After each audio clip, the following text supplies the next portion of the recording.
le mois d'août sur cette série que nous avons appelée l'Olympisme spirituel. On peut mettre la première diapo. Et voilà. Et durant tout ce mois encore, voilà, on profite en parallèle de ces beaux Jeux olympiques, bien fructueux quand même, hein, je trouve, au niveau des médailles françaises.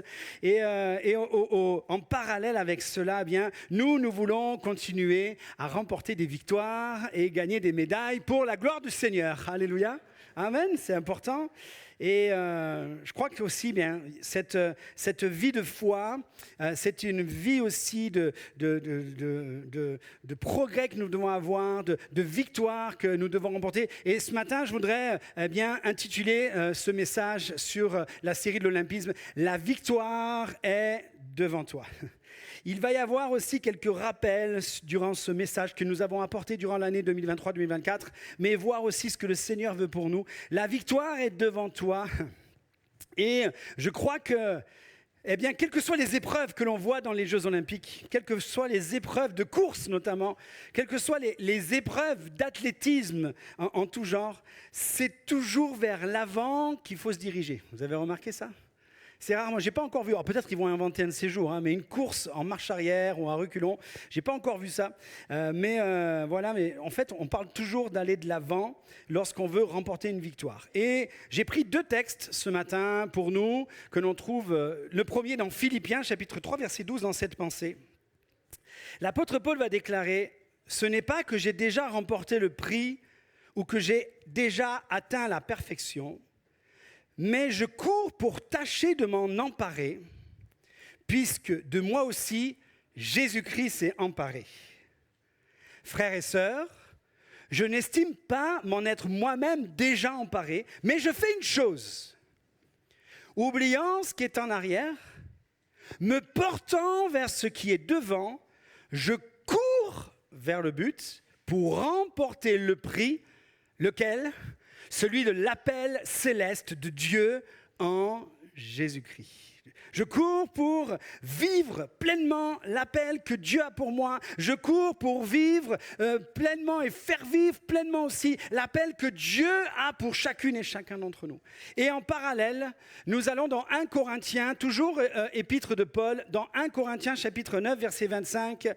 Tous les athlètes s'imposent toutes sortes de privations, et ils le font pour obtenir une couronne qui va se détruire. Mais nous, c'est pour une couronne indestructible. Moi donc, je cours, mais pas comme à l'aventure. Je boxe, mais non pour battre l'air. Au contraire, je traite durement mon corps et je le discipline de peur d'être moi-même disqualifié après avoir prêché aux autres. Voilà, ça sera les 2 versets sur lesquels nous allons nous arrêter. Donc, dans un premier temps, on va s'arrêter sur celui de Philippiens. Et ce point que je veux voir avec vous, ce premier point que je veux voir avec vous ce matin, c'est oublier ce qui est en arrière. Si tu veux vivre la victoire qui est devant toi, la Bible nous déclare que, eh bien, l'apôtre Paul, je fais une chose, oubliant ce qui est derrière, me portant vers ce qui est devant. Je cours vers le but pour remporter le prix. Comment peux-tu aller de l'avant pour remporter des victoires si tu regardes en arrière ? Cette notion de oublier ce qui est en arrière, me porter vers ce qui est en avant, courir vers le but, remporter le prix, cela implique un combat, cela implique une lutte, cela implique une prise de position, cela implique un choix, cela implique un état, cela implique une condition de vie, cela implique une mentalité. Et quel que soit l'athlète qui vient pour remporter un prix, une médaille, quelle qu'elle soit, battre un record, ça implique un mode de vie, ça implique toutes sortes de choses pour pouvoir les vivre. Et vraiment, dans le domaine spirituel, nous avons besoin de regarder devant. Et pour regarder devant, on a besoin d'oublier ce qui est en arrière. J'aimerais revenir sur une punchline que je vous avais citée dans l'année, et j'en fais un point ce matin, un sous-point. Ne fais pas de tes rétroviseurs un pare-brise. Avez-vous des expériences du passé qui vous ont arrêté ? Ce matin, j'ai conscience qu'il y a aussi beaucoup de visiteurs au milieu de nous. Et sur ces moments où je préparais ce message, le Seigneur mettait sur mon cœur, il y aura une part aussi pour ceux qui seront de passage dans ce message. Alors, nous vous invitons, on est dans une thématique d'église locale, mais je crois que, c'est l'église universelle qui est réunie ce matin. Et nous voulons adorer le seul vrai Dieu et même Dieu. Et je crois aussi qu'il y a une part pour toi. Tu te poses des questions, tu es dans tes moments de congé et tu as posé des questions à Dieu. Tu es même en train de prendre des décisions, mais tu ne sais pas encore si ces décisions que tu vas prendre, elles sont à la gloire de Dieu. Je crois que Dieu te parle aussi ce matin à travers ce message. On peut être arrêté à cause des expériences du passé.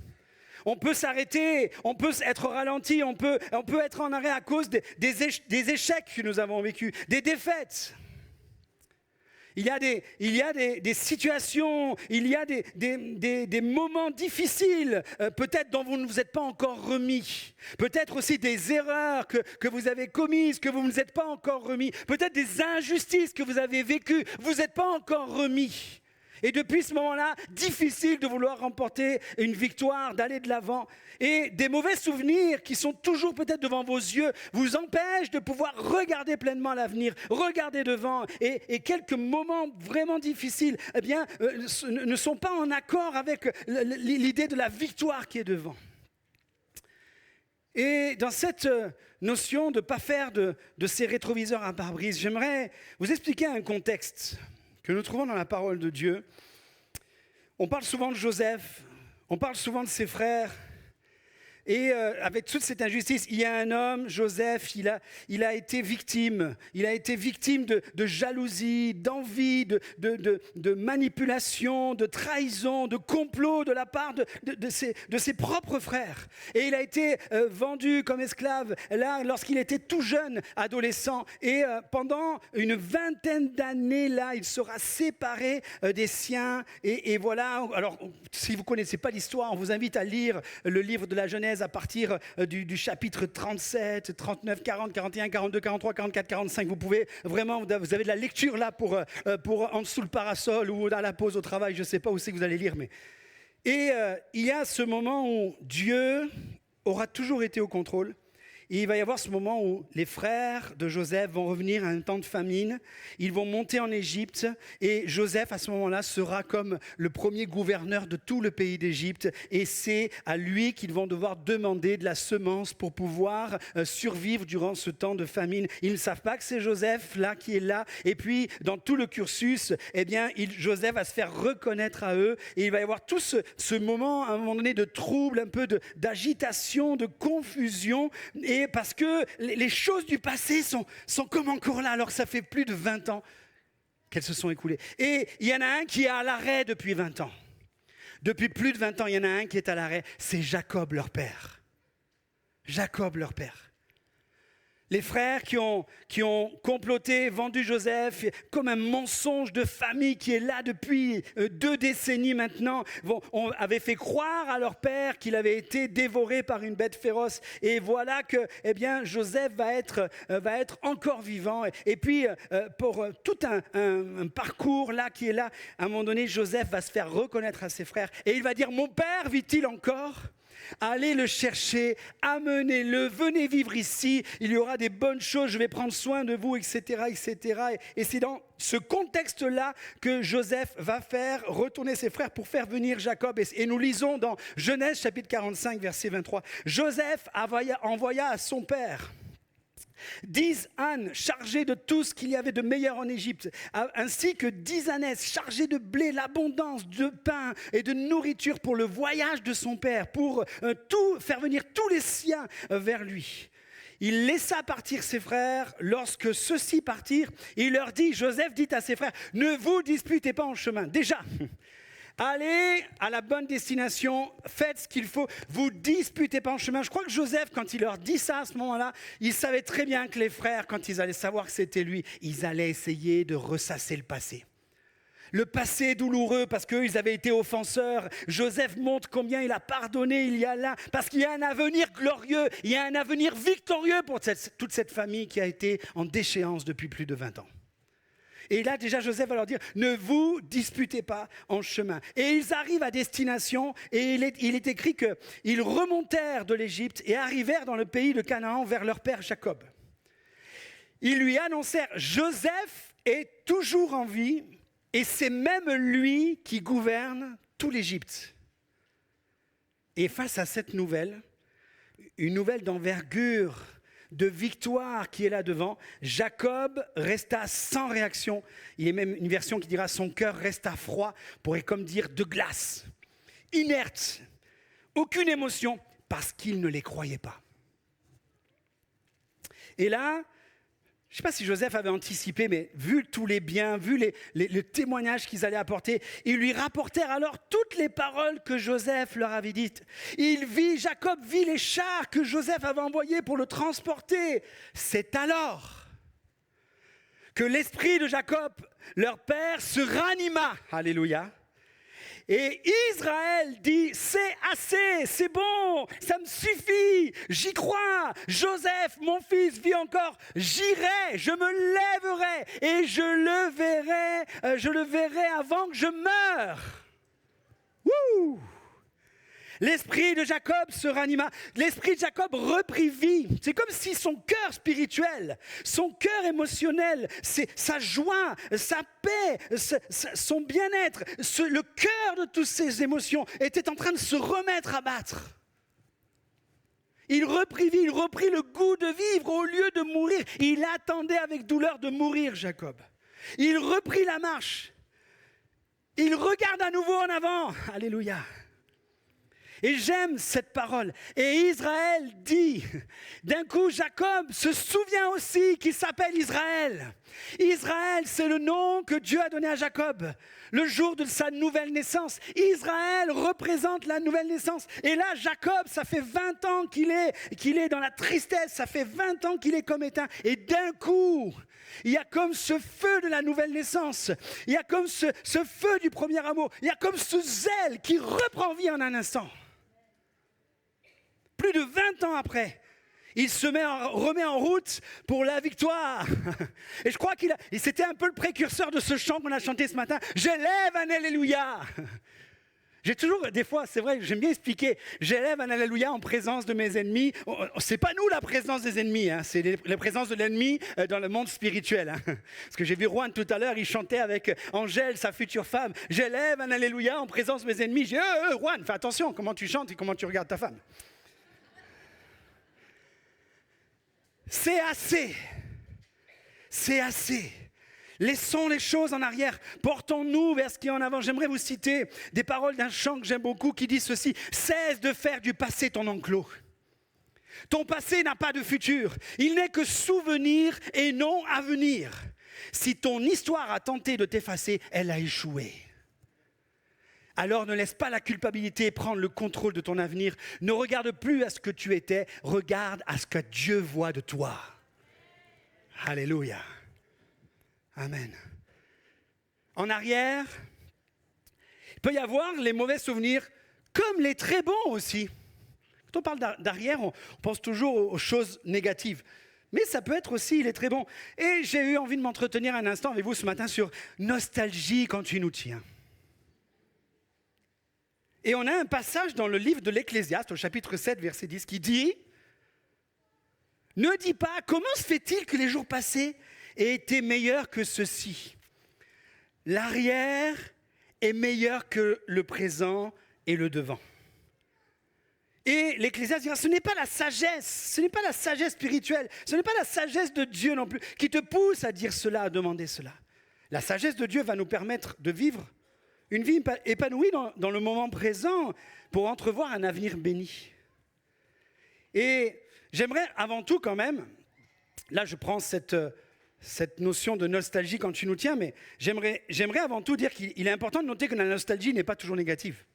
Là on va parler quand la nostalgie peut être négative, mais la nostalgie n'est pas toujours négative. Mais elle l'est quand celle-ci va produire un attachement invétéré au passé. Vous savez, cette nostalgie qui nous fait idéaliser le passé, nous figeant dans ce temps-là. Et cet attachement-là, eh bien, va nous empêcher de voir les opportunités du présent et de prendre des risques nécessaires pour pouvoir évoluer. Quand on va parler de nostalgie, quand elle est négative, quand il y a une résistance au changement, les personnes nostalgiques peuvent être réticentes et accepter les changements car ces derniers impliquent souvent de laisser derrière soi ce qui est familier, de laisser derrière soi ce qui est réconfortant. Cette résistance peut freiner l'innovation et l'adaptation à de nouvelles réalités. Et la nostalgie peut nous tenir dans le passé et nous amener à avoir une vision déformée. La nostalgie peut donner une vision déformée du passé où seuls les aspects positifs sont comme retenus. Parce que la Bible déclare qu'il n'y a rien de nouveau sous le soleil. Ça veut dire que les problèmes que tu as aujourd'hui, tu vas les rencontrer aussi demain.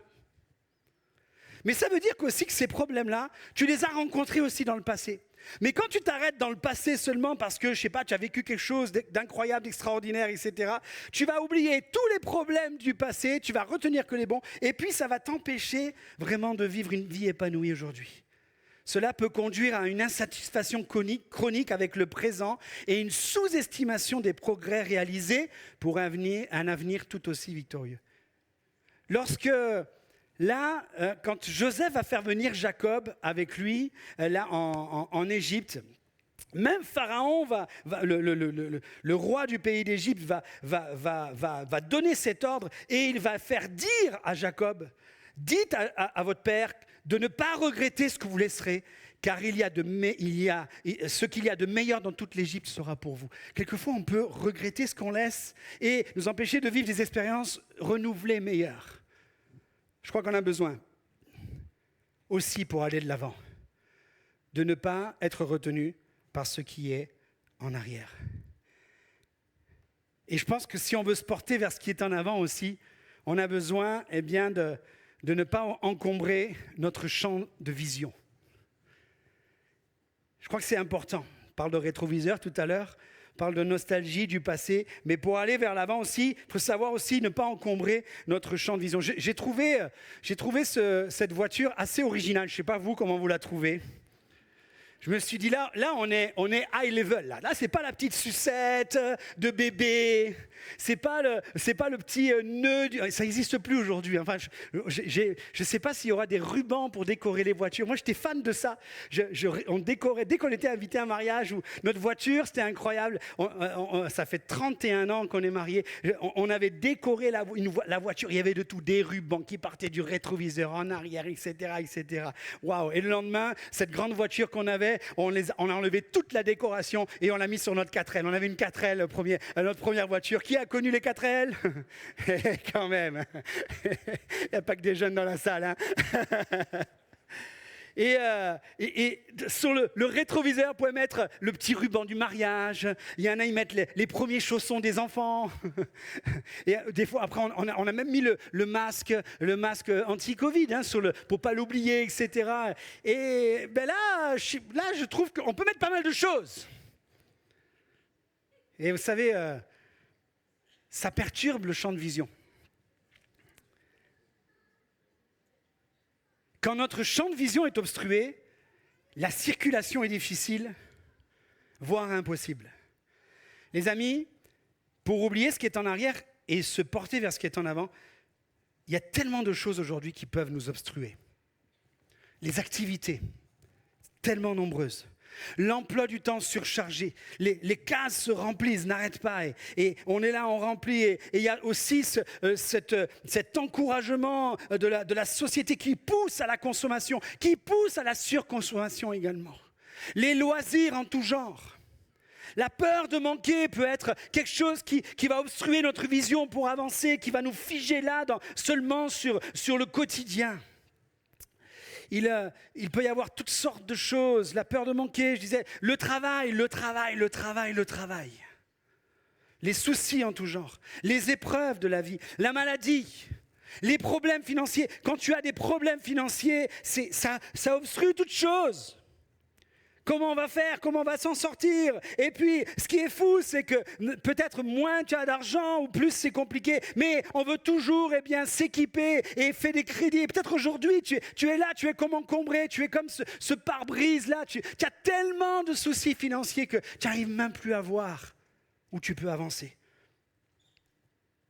Il peut y avoir aussi toutes sortes de séductions. Mais aussi des choses plus simples dans la marche quotidienne, dans la marche du chrétien. Le doute, la crainte, la sensation d'incapacité, la sensation de ne pas être à la hauteur, la sensation de se dire « mais je ne pourrai jamais y arriver ». Et puis d'autres choses aussi qui peuvent obstruer, qui peuvent nous empêcher d'avancer, c'est aussi quelquefois de garder une forme d'amertume, une forme de rancune, et ça passe pas. Et là, il n'y a plus cette paix, il n'y a plus cette joie, et ça obstrue, on n'arrive pas à aller plus loin. Les amis, l'apôtre Paul nous a déclaré, je fais une chose,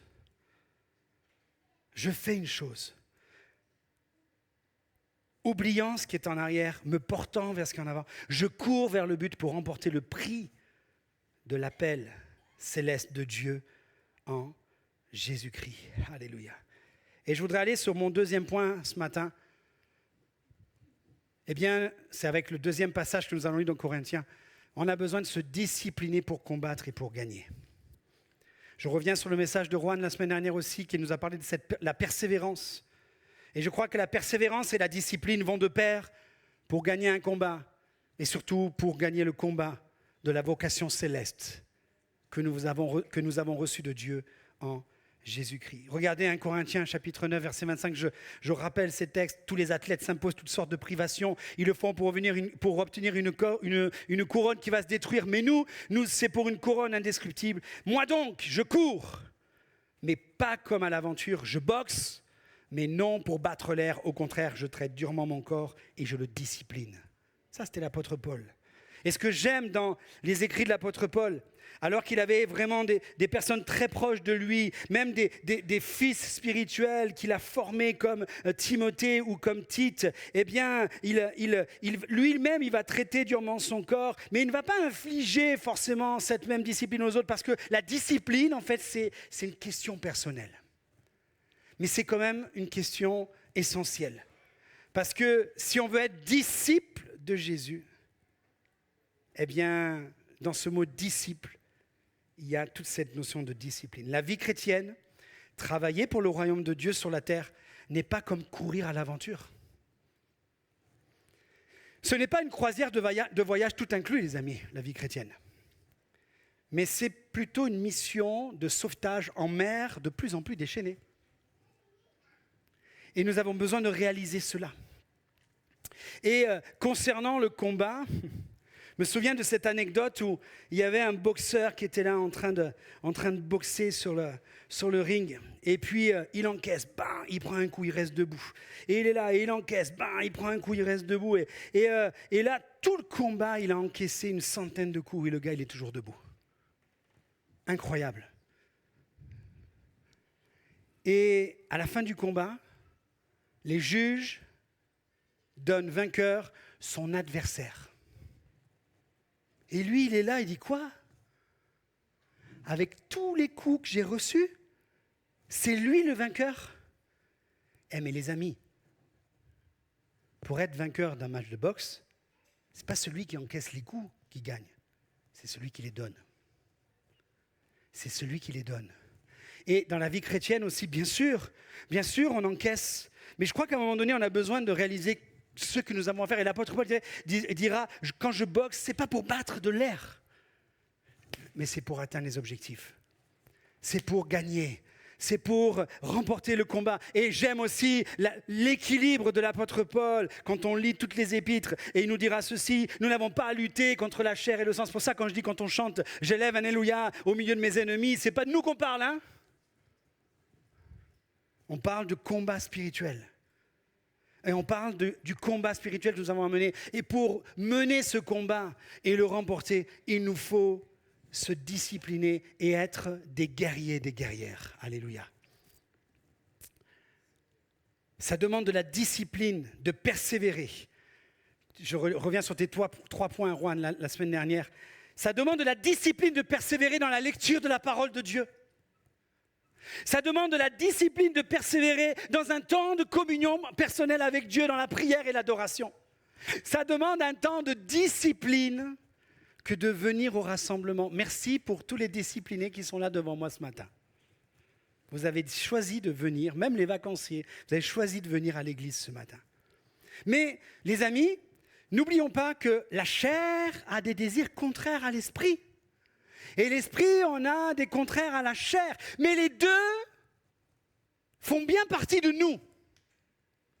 Et c'est fou comme le nombre d'heures qu'on pourrait passer, qu'on pourrait voir des gens passer à regarder toutes sortes de séries, Netflix, Co et compagnie là, et passer des heures à se concentrer là et ne pas réussir à prendre 15 minutes pour lire la parole de Dieu. C'est fou comme on peut se lever sans problème à 5 heures du matin lorsqu'on va partir en voyage, qu'on doit prendre l'avion ou qu'on doit prendre le train. Les enfants, ils avaient tellement de la misère à se lever pour aller à l'école. Mais quand la veille, tu leur dis, demain matin, les enfants, on se lève à 4h30 pour prendre le train, à 5h30 pour aller à Disneyland, les amis, les premiers debout, c'est eux. Ce sont eux. C'est fou. C'est fou comme il n'y a pas de problème pour cela. Et des fois, comme c'est compliqué de se lever peut-être juste 30 minutes plus tôt pour avoir un moment avec Dieu. C'est incroyable comme des gens peuvent se coucher tôt pour être en forme à une veille d'un examen ou d'un rendez-vous important, et puis se coucher hyper tard la veille d'un culte et de ne pas venir. Ça ne vous concerne pas ce matin. Vous êtes là. Mais ce que je veux dire, c'est que ça peut nous concerner. Ça peut nous concerner si, à un moment donné, on court comme à l'aventure, ou puis on frappe comme battant de l'air. Pas grave, on s'épuise pour rien. Les amis, on a besoin de se discipliner. Quand il est question de traiter durement notre corps, je crois qu'il y a cette notion de savoir crucifier notre chair. Et crucifier notre chair, ce n'est pas seulement dans une attitude physique, parce que vous pourriez dire que tu es mal placé ce matin. Mais les amis, il y a des moments dans la vie spirituelle où on doit traiter durement notre chair pour accomplir la volonté de Dieu, pour remporter des victoires, pour voir des prières exaucées, pour voir le royaume de Dieu avancer, pour être aussi à l'image de l'enfant de Dieu, pour être aussi là, impliqué dans le corps de Christ qui a livré lui-même sa vie pour nous, pour l'Église. Amen. Amen.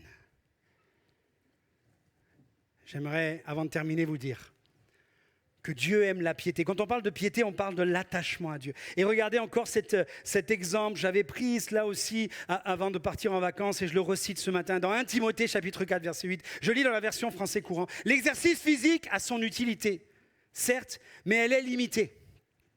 S'attacher à Dieu, la piété, par contre, s'entraîner à vivre sa foi, voilà qui est essentiel.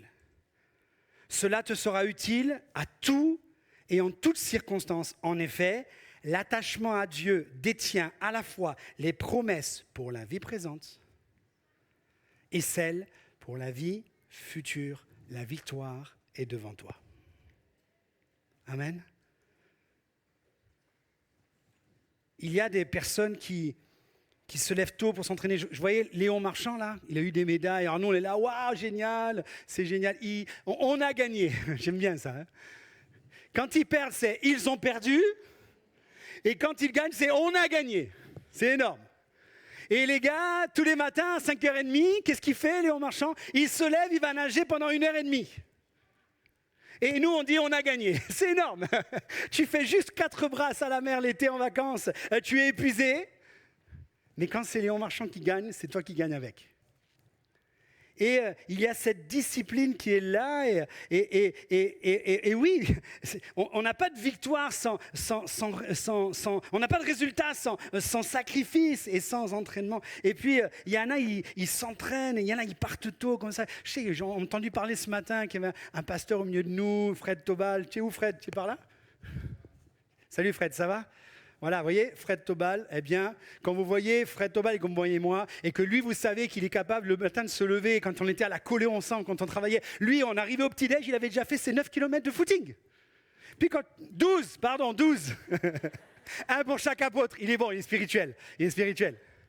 Et c'est sûr que quand tu mets Fred Tobal et que tu mets moi à côté, eh bien, tu t'aperçois que moi, je ne vais peut-être pas faire du footing. Après, peut-être que si on doit pousser un peu de fonte, ça va être encore différent. Mais on n'a pas de résultat sans entraînement et sans travail. Et la piété, là, l'apôtre Paul n'est pas en train de dire que l'exercice physique, c'est pas bon. Ça a son utilité. Mais il est en train de mettre en parallèle la piété, l'attachement à Dieu, qui là est excellent pour tout, en fait. Et ce matin, eh bien, j'aimerais vous amener dans cet encouragement de l'exercice de la piété. Dieu aime la trouver chez nous. Dieu aime trouver la piété dans notre maison. Dieu aime trouver la piété dans notre quotidien. Aussi simple soit-elle, parfois maladroite et sans doute insuffisante. Mais Dieu aime la piété. Dieu aime quand il voit ses enfants lire sa parole. Il aime converser avec eux lorsqu'on prend du temps pour lire sa parole. Je ne sais pas, on parlait de nostalgie tout à l'heure, je disais qu'il ne faut pas non plus rejeter. Mais peut-être certains, vous savez, peut-être plus nos anciens, mais moi ça fait quand même 34 ans que je connais le Seigneur, j'ai connu aussi, je ne sais pas ce que vous en pensez, mais au vu des expériences d'aujourd'hui, on n'avait pas besoin de nous rabâcher à l'époque que c'était important de lire la Bible. On lisait la Bible. Aujourd'hui, je ne dis pas qu'il faut rabâcher, mais on s'aperçoit qu'il faut encourager sans cesse. Parce que lorsqu'on a des personnes en entretien qui sont dans le découragement, quand on pose la question, passez-vous du temps avec Dieu, lisez-vous sa parole.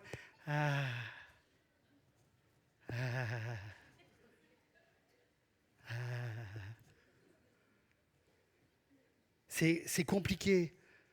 Je ne dis pas qu'il faut lire la Bible en un an. Pour lire la Bible en un an, il faut lire 4 chapitres par jour. Moi, je m'efforçais de lire 4 chapitres par jour, puis aujourd'hui, j'ai quand même moins le temps. Mais ça ne veut pas dire, du coup, j'ai pris un plan en 2 ans, 2 chapitres. C'est cool. Vous avez aussi des plans de lecture de la parole qui vous permettent de survoler la Bible en un an, c'est-à-dire que vous lisez tout l'essentiel. Et quelquefois, il vous faut juste 15 minutes de lecture. Les amis, on a besoin. Dieu aime la piété lorsque on se retrouve autour de sa parole. Dieu aime la piété lorsque cette piété de la prière personnelle, du parler en langue. Dieu aime cette piété où on donne notre offrande avec joie. Alléluia, amen. Quelquefois, on est tellement pris par plein de choses, on s'aperçoit qu'il y a des gens, ils ont perdu la joie parce qu'ils n'arrivent plus à donner leur offrande pour Dieu. Je connais des personnes dont, quelquefois en entretien individuel, ils ont plus de joie parce qu'ils n'ont pas assez pour donner à Dieu.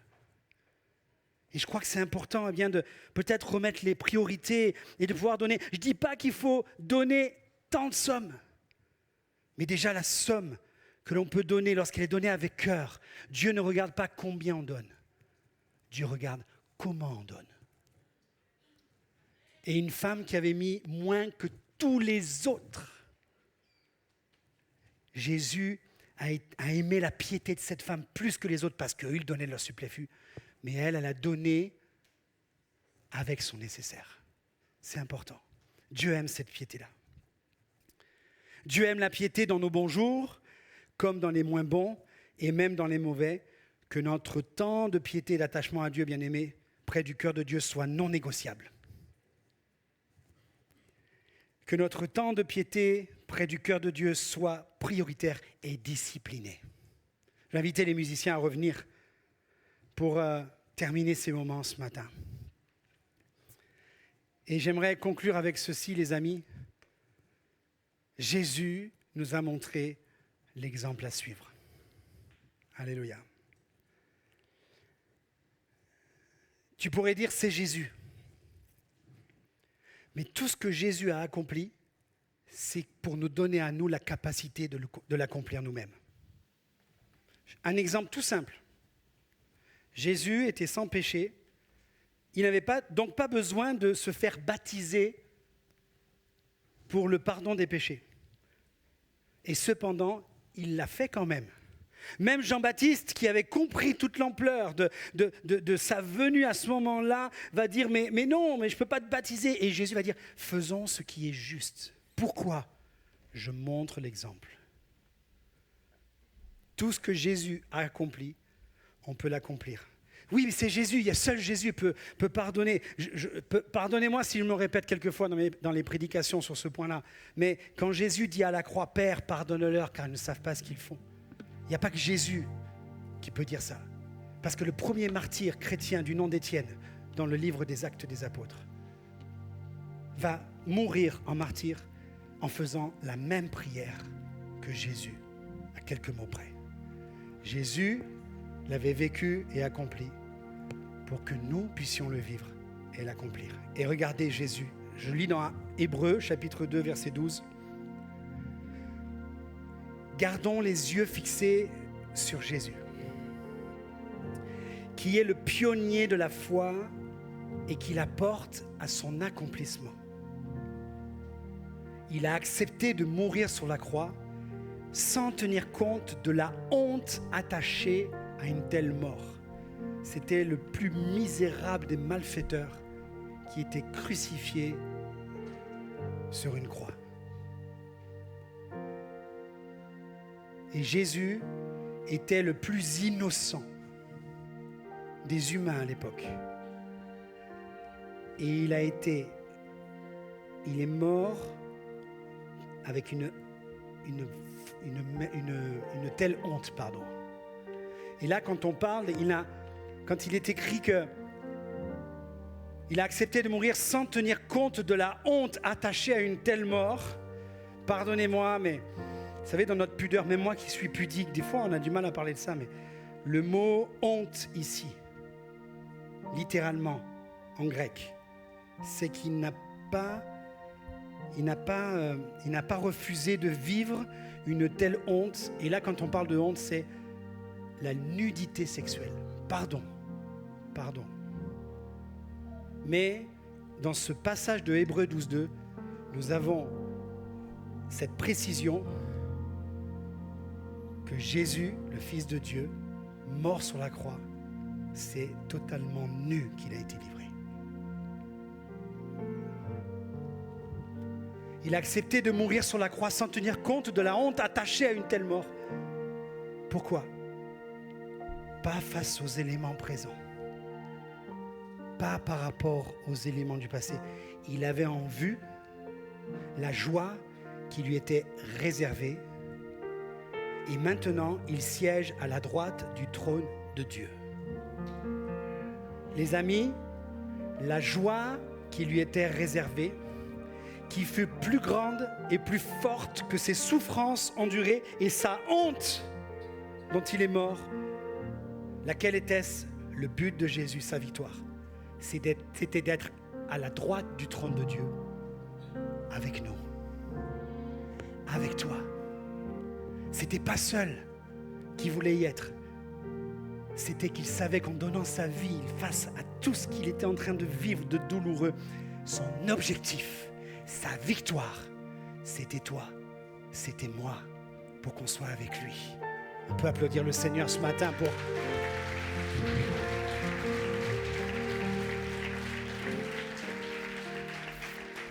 Amen. La piété, l'attachement à Dieu, l'amour de Dieu nous permet de faire des choses qui dépassent les circonstances. Pardonne-moi Laurent, mais je sais. On a prié pour notre frère Laurent, dont le papa est décédé cette semaine. Et ce matin, j'ai eu beaucoup d'émotions dans mon cœur de te voir avec nous. Et on a de l'émotion avec toi, Laurent. Mais il est venu apporter son service au Seigneur malgré les circonstances. Ça, c'est la piété que Dieu aime. Parce que Dieu donne les forces au-delà des circonstances. On peut avoir un cœur brisé, un cœur meurtri. J'aime à rappeler, les amis, quand Pierre marche sur l'eau, qu'il va vers Jésus. Il peut y aller parce qu'il dit, si c'est toi, ordonne, je viens à toi. Et Jésus lui dit, viens. Quand Pierre marche sur l'eau, nous des fois on voit les gars, ils marchent sur l'eau tranquille. La mer, elle est toujours déchaînée. Pierre, il a rejoint Jésus sur une mer déchaînée. Et à un moment donné, son regard s'est détourné de Jésus pour se fixer sur les éléments. Il a commencé à plonger. Mais là, Jésus l'a pris par la main, il l'a ramené avec lui en marchant. Les amis, ayons les regards fixés sur Jésus, qui est notre exemple et qui a tout accompli pour nous. Et ce qu'il a fait lui peut nous donner la force de le faire. Est-ce qu'on peut courber nos fronts un instant ce matin, bien-aimés?